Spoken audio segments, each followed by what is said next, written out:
Equations reducible to a pair of linear equations in two variables. अब हमारे पास जो topic है, आपने अब तक प्रीवियसली लीनियर इक्वेशंस को तो सॉल्व करा था, यानी कि पेयर ऑफ लीनियर इक्वेशंस को, जिसमें दो वेरिएबल्स थे।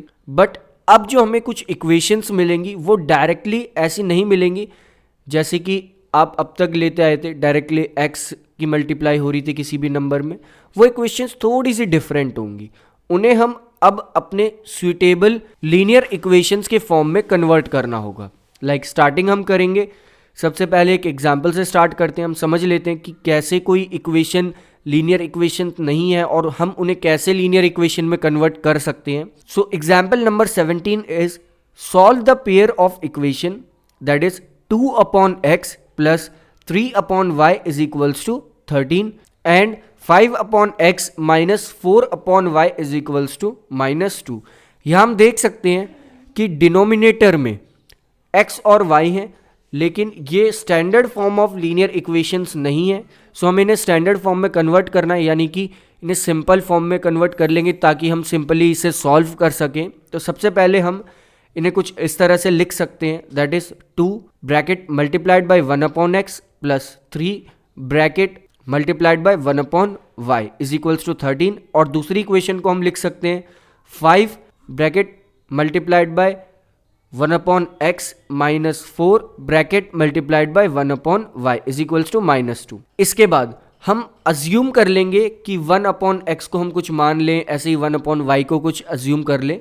सो यहाँ पे हम 1/x को अज्यूम कर लेते हैं कि वो p के इक्वल है एंड 1/y को अज्यूम कर लेते हैं कि वो q के इक्वल है। सो ये कुछ ऐसा दिखेगा, दैट इज जब हम 1/x की जगह p पुट कर देंगे और 1/y की जगह q पुट कर देंगे तो ये हो जाएगा 2p plus 3q is equals to 13 and 2p minus 4q is equals to -2।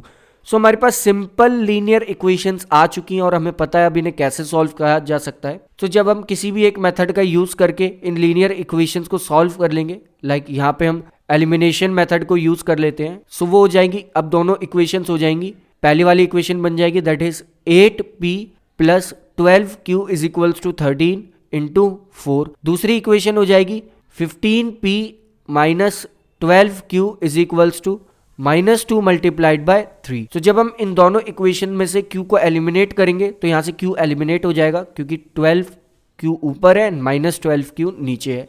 हमारे पास बचेगा 8p plus 15p that is 23p and 52 minus 6। तो 23p इज इक्वल्स टू 46 हमारे पास आ जाएगा। सो p की वैल्यू यहां से हमारे पास आ जाएगी 2 और p की वैल्यू जब हम 2 फाइंड आउट कर लेंगे तो किसी भी एक इक्वेशन में जब हम p की वैल्यू 2 पुट कर देंगे तो हमें q की वैल्यू भी मिल जाएगी, 2 multiplied by 2 plus 3q is equals to 13। इसके बाद 3q is equals to 9 and q is equals to 3 हमारे पास आ जाएगा। तो p की वैल्यू हमारे पास आ गई 2 एंड q की वैल्यू हमारे पास आ गई 3। अब हम स्टार्टिंग में देखें तो हमने p को अज्यूम करा था 1/x एंड q को अज्यूम करा था 1/y। So 2 is equals to 1/x and 3 is equals to 1/y हम पुट कर देंगे।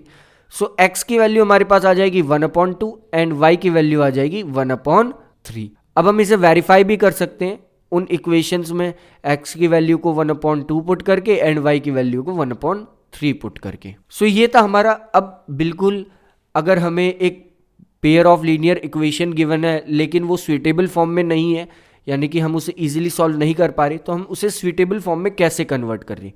तो इन टाइप के टॉपिक्स में, यानी कि इस टाइप की जो लीनियर इक्वेशंस हमें गिवन होगी उन्हें हमें सिंपल फॉर्म में कन्वर्ट कर लेना है, यानी कि अपने अकॉर्डिंग स्वीटेबल फॉर्म में कन्वर्ट कर लेना है।